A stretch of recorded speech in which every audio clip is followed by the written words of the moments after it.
Yo, what's up guys? Welcome back to the channel, and today let's check out how to learn about budgeting through Cleo's educational content. Budgeting doesn't have to be boring. Cleo keeps it light, simple, and smart with inbuilt educational content.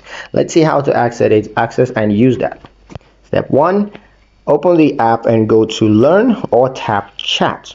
Now, Cleo hides gems in both the app interface and its chatbot. You can also find content on the tips or budget help. Step 2. Search budgeting topics. Now, you can type Teach Me Budgeting or How to Budget into the chatbot, and Cleo will pull up short lessons and with visual breakdowns just to give you a better understanding. Step 3. Explore different modules or posts.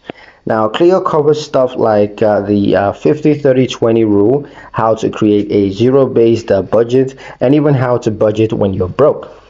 So you can make use of that to gain better understanding. Step 4. Apply the lessons with built-in tools. Now, after learning, Cleo lets you apply it, like setting up spending limits or savings challenges. Step 5. Come back regularly. New content is added often, and you can ask Cleo to quiz you or remind you to review a lesson. Budgeting with Cleo feels less like school and more like texting a clever friend who just wants you to thrive financially. You're going to learn fast, laugh a little, and save a lot. That's pretty much it on the video, guys. Hope you liked it. Hope you found the information useful enough. If you did, like the video, comment down below, let me know what you thought. Share the video with your friends and subscribe to the channel if you haven't done so already, and we'll see you in the next one.